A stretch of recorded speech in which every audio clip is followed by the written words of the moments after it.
Well, we continue with this morning's edition of News and Views right here on Assalam Media, and we are now shifting focus, talking about the new Hamas leader, Khalil Al-Hayya. He has broken his silence with his first address, talking about, or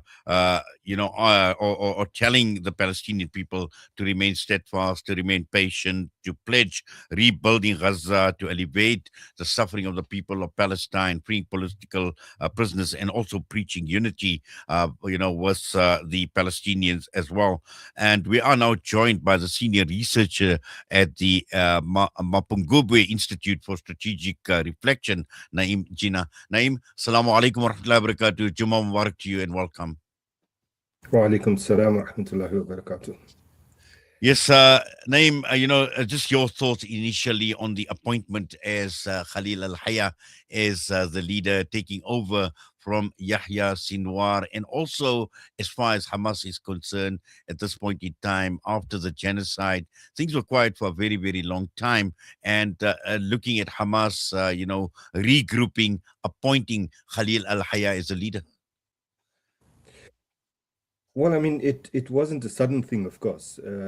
Since the martyrdom of Yahya Sinwar, Hamas has been run by a five-person council or committee, which included Khalil Al-Hayya.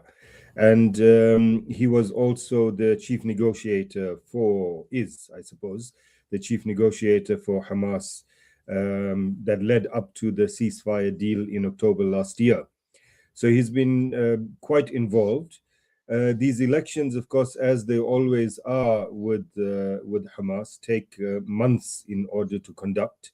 There was a first round election, I think 4 candidates, and no one got an outright majority, and so it went to a second round. The first round, extremely complicated, and that's why it takes months, because they have an election in Gaza, which is quite something considering that Gaza is still under genocidal conditions. They had an election in Gaza, they had another one in the West Bank, they had an election among prisoners in Israeli dungeons, and one outside. These are the four kind of constituencies. And then it went to the second round, which was decided by the Shura Council. So he comes out of that process in perhaps the fact that it was kind of anticipated, and they had these months of preparing and keeping everyone waiting is a good thing, because it's not too sudden. But I think that for Hamas members, activists, fighters, whether in Gaza or elsewhere, the fact that they have a new leader now is a good sign. Even though since the killing of Yahya Sinwar, there has been, as I said, a committee that was in charge, but having a single point of reference makes a difference. Yes. Naim, also, I'm just trying to obviously read in his first address and just looking at Hamas in terms of its objectives in the short and medium and possibly in the long term as well. Obviously, the immediate concern is at this point in time with what is playing out in Gaza. We've seen Israel obviously encroaching daily, taking more and more, and basically in complete control of Gaza at this point in time. But just looking at where someone like Khalil Al-Hayya would take the Palestinian cause, the Palestinian struggle for liberation. Yeah, I mean, you're correct about Gaza, of course. The genocide continues on every single day since the ceasefire deal was signed. Palestinians in Gaza are being killed. That continues. Some days it might be 2 or 3 people, other days it might be 40 people. But this has been the situation every single day, and in general, the people who are being killed are not fighters, are not leaders of resistance groups. They're just ordinary refugees getting killed in their tents. Of course, even if they were fighters, it would not be acceptable because there's a ceasefire. But clearly, Israel doesn't recognize any such thing. And what they're planning for is a long-term complete takeover of the entire Gaza Strip. As you said, the ceasefire deal, in terms of that, there was a yellow line as they drew it on the map, in terms of which Israel controlled about 50% of Gaza. And by the end of the first phase of that ceasefire, which has long passed, they should have withdrawn completely from Gaza. Instead, what we see now is that they control 70% of the territory, and their plan is not at all to leave. In fact, their plan is to create a kind of concentration camp in which all Palestinians will be in Gaza will be herded into, and then build new Israeli Jewish settlements in Gaza. That's the kind of plan. At the moment, there's not much that is stopping that plan. Certainly not the international community. Not anyone else, and the resistance is adhering to the ceasefire. So there isn't any fighting taking place in a sense. So that, as you say, is the greatest challenge for Palestinians generally. Certainly for Hamas, it is as well. But while that is taking place, in the West Bank, we're seeing increasing encroachments into Palestinian land, Palestinians being killed by settlers protected by Israeli soldiers, being killed, land taken over, animals killed, olive trees being removed. There's plans now for annexation of parts of the West Bank. And again, the ultimate plan of this Israeli government is to take over the entire West Bank. They're building a base now in around Jenin, and Jenin is supposed to be what is called under Oslo Area A, which means that it is fully under Palestinian Authority control, both civilian and security, supposedly. But the Israelis are now building a base there.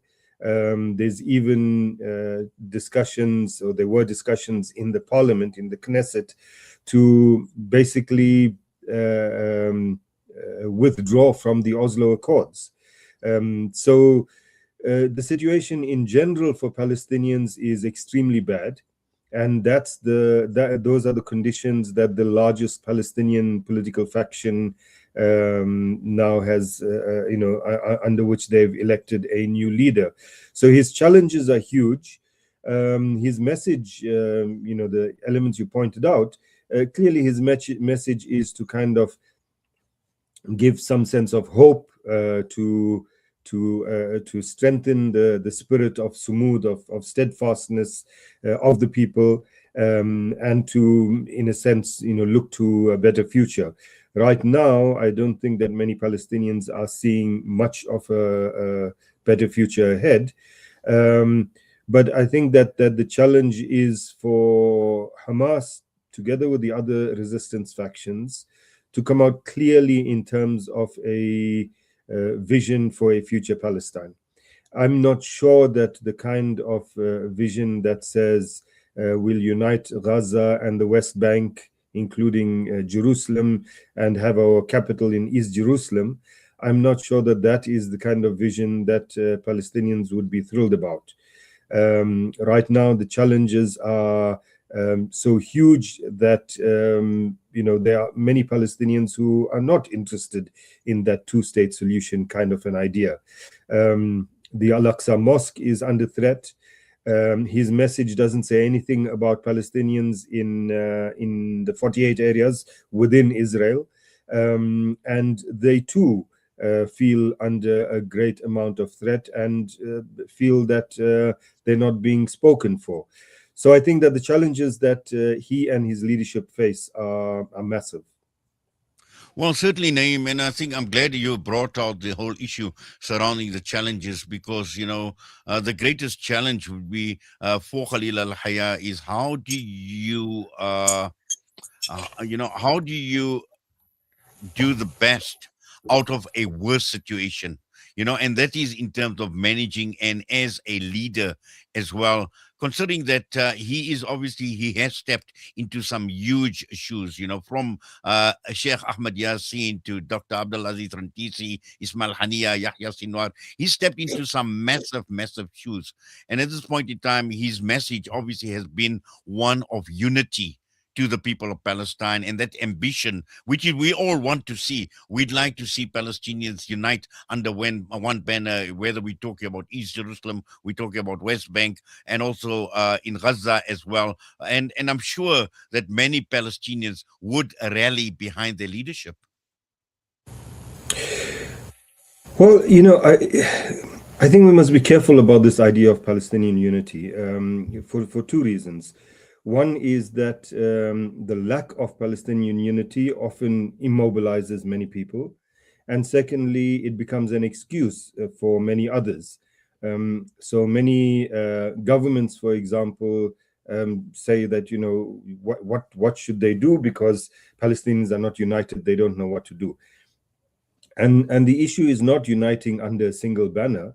The issue is having a common vision and a common broad strategy moving forward. In the South African case, for example, if we think about the 70s and 80s, 60s, 70s, and 80s, the South African liberation movement was not united, was never united in that period. There wasn't a single banner under which we marched.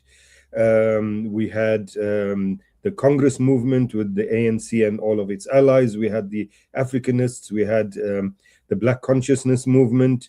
Of course, I'm not including, collaborationists or collaborators with the state like the Inkatha movement, but the liberation movement. And in the 1980s, for example, we had virtual wars in some of our townships between these factions of the liberation movement.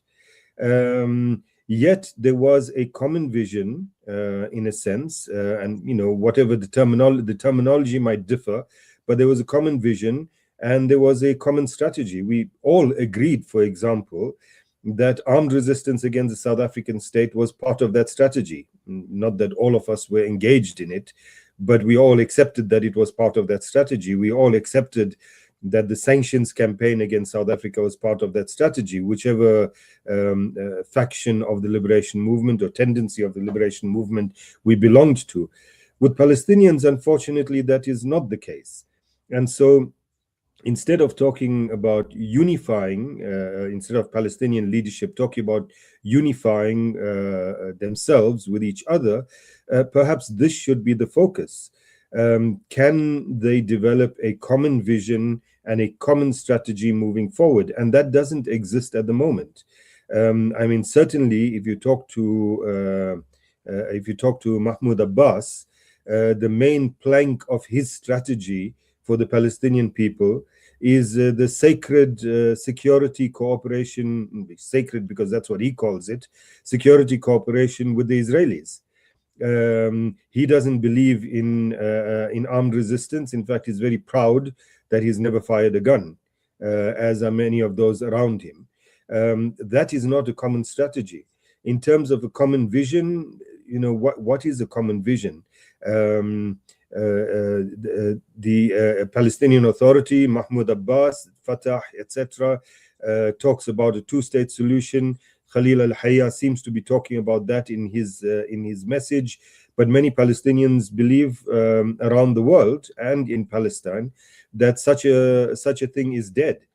Firstly, the Israelis have killed any possibility of that happening, as I said earlier, talking about annexing the West Bank, building settlements in Gaza, etc. They no longer talk about a Palestinian state, no longer talk about it. They reject the idea of a Palestinian state. And so, what are you really talking about if you talk about a two-state solution? Many Palestinians believe that the only future is a single Palestinian state from the river to the sea. So again, there isn't a common vision about where Palestinians should be marching towards. let alone a common strategy. So, those challenges are, I think, as big as the challenges on the ground. And we wait to see whether Khalil Hayya and his leadership is now able to work towards that, building that kind of a consensus position among Palestinians, whether they are members of Hamas or members of any other group, that building such a common vision becomes then a mandate for all of the political and resistance factions. Yes, and just finally, Naeem, also to counter the Zionist and Israeli strategy in leaving Palestinians and any movement that opposes their ambitions leaderless. And we've seen it over and over again, where the efforts have been to create a leadership vacuum, where they've taken out leadership. Whether we're looking at, even in Lebanon, for example, Hezbollah as well, taking out people like Sayyid Hassan Nasrallah. We've seen Palestinian leadership, Hamas leadership being taken out. We've seen what has happened in Iran with the Ayatollah as well. And this seems to be a strategy that Israel seems to be pursuing all the time as well. And again, with trying to create what we can say a leadership vacuum, creating confusion, which obviously is a factor that just leaving the Palestinians in limbo while their plans for a greater Israel is being pursued. That kind of a decapitation strategy would work with certain organizational types. It will not work with an organization like Hamas, certainly, even more so than Hezbollah, for example. In Hamas, leadership has always been collective, and in a sense, that's why you don't see such a big deal being made about Khalil Al-Hayya as the new leader. Before him, there were five people control or running the organization. Before that, there was Yahya Sinwar. Before that, Ismail Haniya. Before that, Khalid Mish'al. And all of them, accepted that when they accepted that position, they accepted that they were on a target list and they could get assassinated. Not only them personally, but the movement itself always accepted since Sheikh Yassin that was the reality, that was the possibility, and so the organization could not be run by a single individual. Now, with the PLO, for example, you take out Yasser Arafat, and there's chaos, and the chaos results in getting a new leader who the Israelis agree with, who the Americans agree with, etc. And Mahmoud Abbas has entrenched himself in the same way now. If he dies tomorrow, and he's, I don't know, close to 100 years old, so I'm sure, inshallah, that he will at some point. But if he dies tomorrow, there will again be chaos in the PA, in Fatah, in the PLO. A chaos that will probably allow the Israelis to just completely get rid of the PA. That won't happen in the Hamas context. Even if Khalil Al-Hayya was to be assassinated tonight, they might have a council that will meet tomorrow morning and say we are running it until the next election, which is supposed to be in a year and a half or so, or they will take another 6 months to elect a new leader, but they won't be leaderless.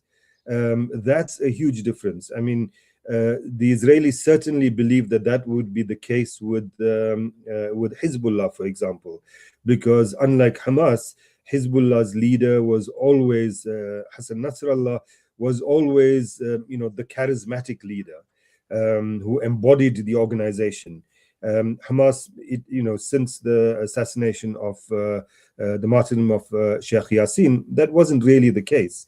But even with Hezbollah, with the decapitation strike, and it wasn't just Hassan Nasrallah, but a whole leadership with him that was taken out.